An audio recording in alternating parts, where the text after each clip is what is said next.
Foundations of Amateur Radio.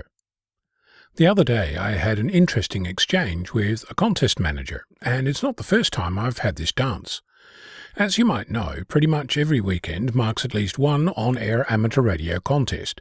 Following rules set out by the contest, the aim is to make a contact, or a QSO, with stations, taking note of each in a process called logging.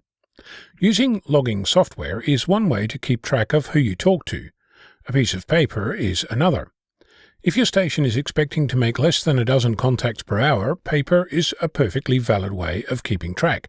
But it's likely that most contests expect you to transcribe your scribbles into electronic form, which electronic form is normally explicitly stated in the rules for that contest. While I mention rules, you should check the rules for each contest you participate in. Rules change regularly, sometimes significantly, often subtly, with little edge cases captured in updated requirements.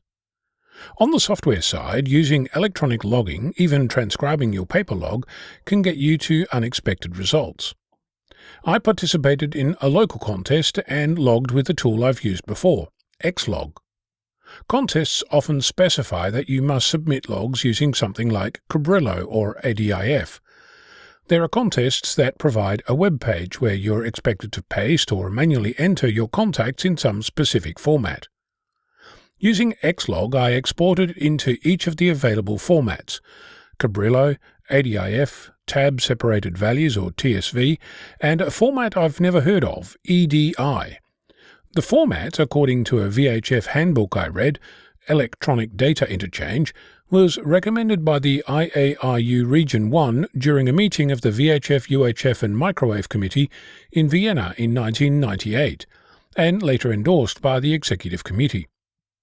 The contest I participated in asked for logs in Excel, Word, ASCII text, or the output of electronic logging programs. Based on that, I opened up the Cabrillo file and noticed that the export was gibberish.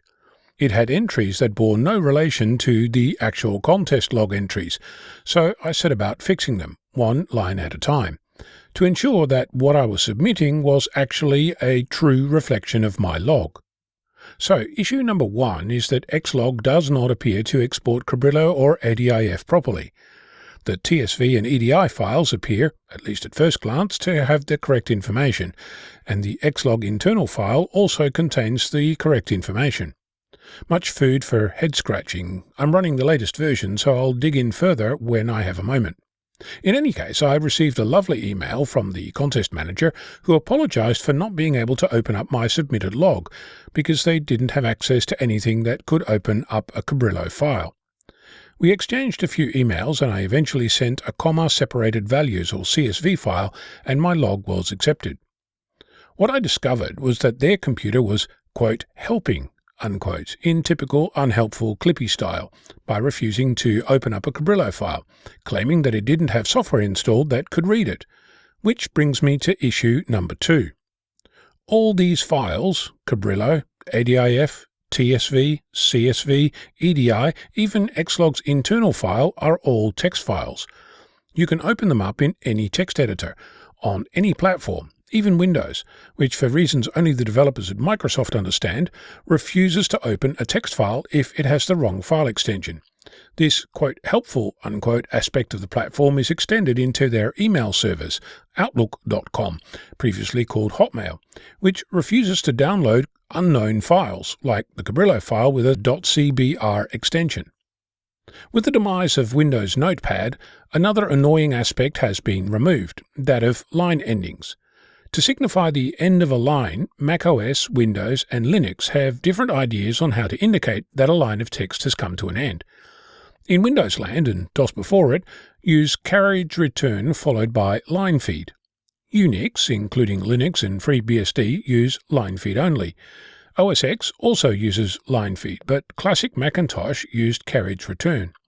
In other words, if you open up a text file and it all runs into one big chunk of text, it's likely that line endings are the cause.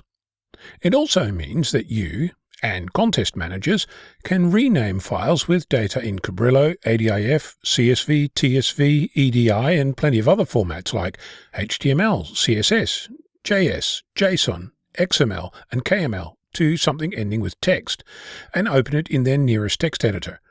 If this makes you giddy, a KMZ file is actually a zip file with a KML file inside, which is also true for several other file formats like docx, to name one. Of course, that doesn't fix the issues of broken exports like Xlog appears to be doing, but at least it gets everyone on the same page. Word of caution. In most of these files, individual characters matter. Removing an innocuous space or quote might completely corrupt the file for software that is written for that file format, so tread carefully when you're editing. What other data wrangling issues have you come across? I'm Ono, Victor Kilo 6, Foxtrot Lima, Alpha Bravo.